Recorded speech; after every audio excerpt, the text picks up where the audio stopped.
hari ini. Perkenalkan, saya Queen dari Squad Patriot, sebuah wadah absurd segala user aplikasi. No sensasi, yes prestasi. Kelompok musi pada malam ini adalah juga kurikulum pendidikan yang selalu diubah pada karakter peserta didik sehingga tujuan pendidik tidak tercapai. Di sini saya sangat setuju. Kurikulum adalah merupakan seperangkat atau suatu sistem rancangan dan untuk rancangan pendidikan pembelajaran dapat dipedomani oleh guru-guru sehingga aktivitas belajar mengajar menjadi efektif. Nah, pada tahun 2021 sampai 2022 di masa pandemi ini, kita sudah mengalami yang namanya daring. Dan di situ kurikulum yang diterapkan pada kurikulum 2013 tidak efektif. Sehingga kurikulum yang berubah-ubah ini membuat tujuan pendidikan kita tidak maksimal. Sebagaimana yang diatur dalam Undang-Undang Nomor 20 tahun 2003 adalah untuk mengembangkan potensi peserta didik agar mereka menjadi manusia beriman, bertakwa kepada Tuhan Maha Esa, berakhlak mulia, serta berilmu.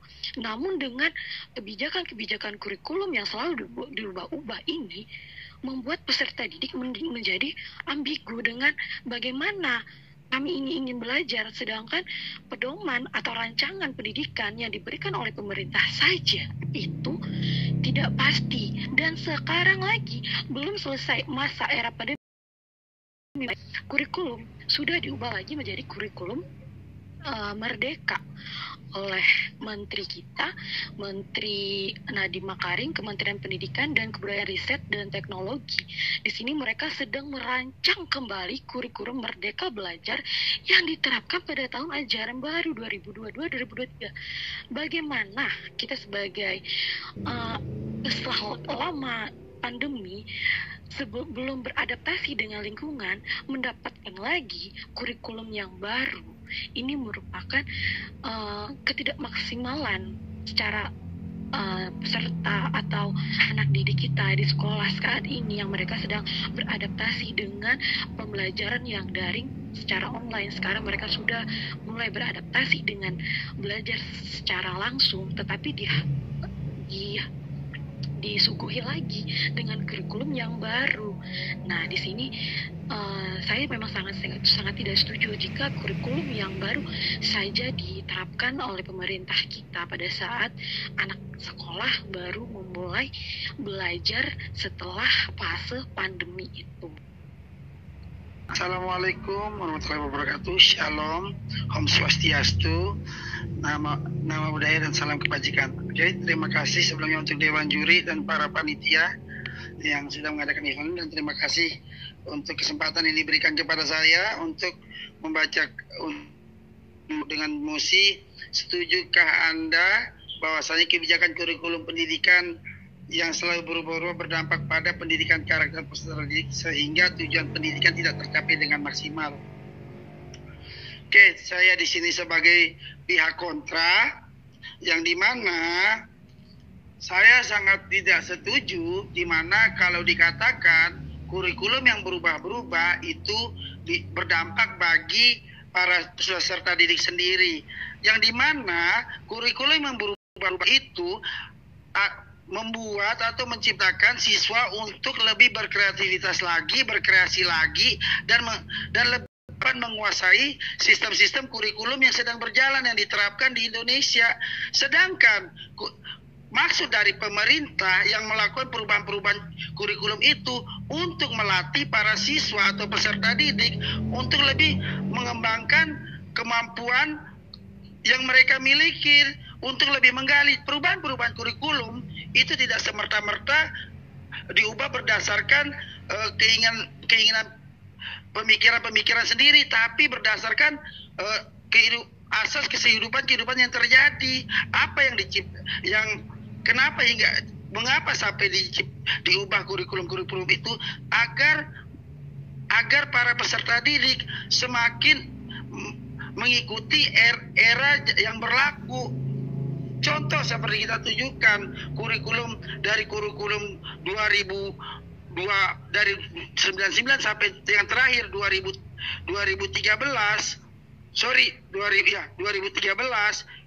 itu adanya perubahan-perubahan kurikulum itu memacu para siswa dan peserta didik untuk lebih mengembangkan lagi daya pikir mereka, daya mencari tahu mereka, daya belajar mereka. Jadi tidak, kalau dibilang mempengaruhi prestasi dari peserta didik, itu sangat-sangat tidak proporsional sekali pendapat seperti itu. Sekian dari saya, terima kasih. Nah, enggak ya. Kata Bang Onil kan dengan kurikulum baru, anak-anak menjadi kreatif. Ini malah kebalikannya ya Bang Onil. Karena kita sudah tahu di masa era pandemi ini anak-anak itu off sama sekali, tidak melaksanakan namanya pendidikan secara langsung. Di sini mereka disuguhi dengan kurikulum 2013. Tiba-tiba mereka masuk ke dalam masa pandemi. Jangan dilihat dari masa pandemi, tapi dilihat dulu dari awal perubahan kurikulum ini. Anda hanya melihat dari masalah pandemi ini, Anda melihat hanya karena permasalahan dari dulu itu faktor-faktor yang mengalami yang namanya pandemi. Kita lihat di tahun dari bagaimana kurikulum tahun 99 sampai 2006 itu para peserta didik disuapi, dicekoki, dimanja oleh para guru. Tapi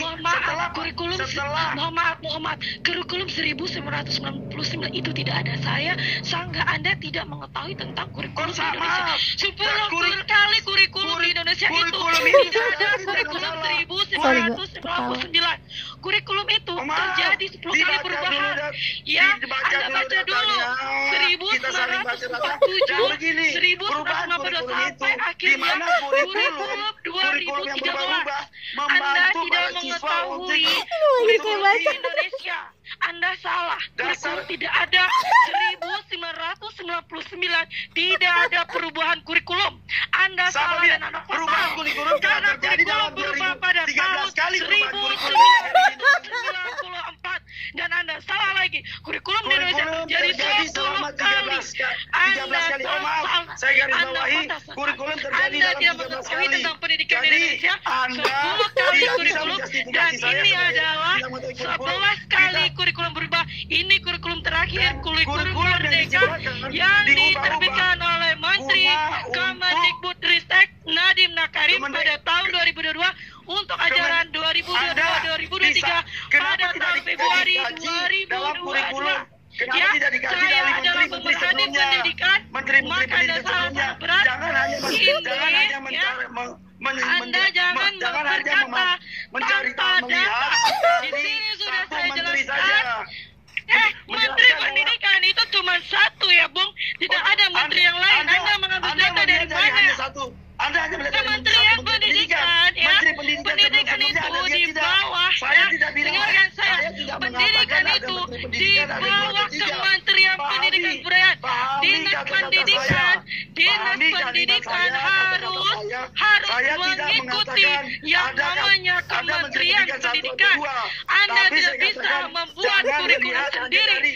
Jika menteri sudah menentukan kurikulum, kita sebagai dinas pendidikan dan guru-guru harus mengikuti. Makanya Anda kalau belajar tentang aparatur negeri sipil tidak bisa sembarangan. Dari aspek mana lagi yang bisa menentukan kurikulum? Kalau Anda tidak mendengarkan Kementerian Pendidikan, kementerian mana yang akan Anda dengarkan yang bisa menentukan kurikulum di Indonesia? Kementerian mana lagi? Saudari, Anda salah memahami kalimat saya. Iya, Anda tadi jangan menilai satu aspek mana lagi yang mengatur di kependidikan di Indonesia. Jika bukan dari kementerian, bukan Kementerian Pendidikan dan Kebudayaan. Menilai hanya satu menteri pendidikan saja. Lihatlah emang berapa menteri pendidikan di Indonesia ini, Bung? Ada berapa menteri pendidikan yang Anda ketahui di Indonesia ini? Anda tahu hanya satu. Kenapa Anda bisa menilai? Jangan menilai satu dari kementerian. Sedangkan Indonesia ini menteri pendidikan cuma satu. Kita bukan debat kusir, tapi pahami Sekarang kalimat Anda saya. bagaimana Anda berkata? Kalimat Anda saya bilang mengatakan kurikulum pada tahun sebelumnya. 1999, sedangkan 1999 tidak ada perubahan kurikulum. Kurikulum berubah pada tahun 1994, 2004, 2006, 2013. Saat ini dan hanya menilai di saat masa pandemi, tidak bisa menjadi patokan masa prestasi. Ini sekarang kita kembali kepada mosi. Maksimal ya, tidak maksimal. Ya pasti tidak maksimal. Anda sudah mengalami yang namanya masa pandemi. Anda mengalami tidak yang namanya masa pandemi. Pandemi itu sudah pasti.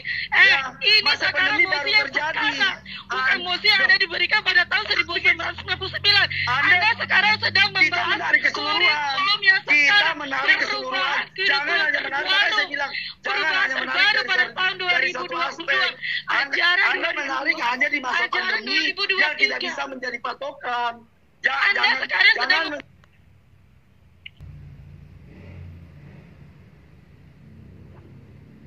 kesimpulan. Baiklah, kesimpulannya untuk sistem pendidikan yang selalu diubah-ubah dari kurikulum 10 kali kurikulum, dan ini 11 kali perubahan daripada pada tahun 1947 hingga belum terakhir yang kita laksanakan, yaitu K13 atau kita singkat dengan K13, yaitu kurikulum 2013, itu sudah dilaksanakan, dan ini adalah kurikulum terbaru pada tahun Februari 2002. Ini tidak maksimal karena saya sudah menilai dari masa pandemik ini yang sudah sangat lama kita tidak menerima ajaran secara langsung, tiba-tiba siswa disuguhi dengan kurikulum baru. Ini merupakan adaptasi yang sulit, tidak hanya bagi siswa, bagi guru sebagai tenaga pengajar yang merupakan mengacu untuk membuat rancangan pendidikan atau RAP, rancangan satuan pendidikan dengan kurikulum baru. Ini merupakan sesuatu tidak bisa maksimal. Guru tidak maksimal mengajar, siswa tidak maksimal menerima pembelajaran. Hal ini harus ditinjau lagi oleh kementerian untuk bagaimana pendidikan kita akan semakin maju, sebagaimana tujuan pemerintah tentang tujuan pendidikan sesuai Undang-Undang Nomor 20 Tahun 2003 Pasal 3, yaitu untuk menciptakan karakteristik yang berpotensi untuk kreatif, mandiri, cakap, dan menjadi seorang siswa yang menjadi siswa yang bertanggung jawab. Dengan kurikulum diubah ini membuat peserta dan pengajar mengalami perubahan dari sisi karakter, psikologis, dan tekanan-tekanan dari diri dan dari luar itu sendiri. Jadi saya sangat tidak setuju untuk perubahan ini terlalu cepat dilaksanakan pada ajaran tahun 2002 dan 2000. Jadi untuk perubahan kurikulum di masa sekarang ini ketika kita sudah masa new normal. Sekian dan terima kasih dari saya. Assalamualaikum warahmatullahi wabarakatuh. Oke, terima kasih. Sebelumnya saya mengucapkan terima kasih buat Saudari Wenda. Keren ya. Dan untuk kesimpulan yang saya berikan, saya tetap tidak setuju kalau dikatakan perubahan kurikulum itu berpengaruh pada prestasi peserta didik. Sedangkan yang kita tahu beberapa perubahan kurikulum yang telah diubah itu membantu peserta didik untuk semakin maju dan memacu mereka untuk lebih bisa lagi untuk mengetahui tentang kurikulum sistem pembelajaran baru. Kita lihat aja seperti contohnya setiap kurikulum yang diterapkan tidak ada yang namanya peserta didik yang per tahun angka kelulusan atau angka prestasi mereka menurun, sedangkan kita tahu banyak beberapa peserta didik di Indonesia mendapatkan juara di internasional yang baru-baru seperti terjadi. Jadi menurut saya, kesimpulan saya, kurikulum yang berubah-berubah itu sangat membantu para siswa untuk mendapat pengetahuan yang lebih baik lagi. Sekian dan terima kasih.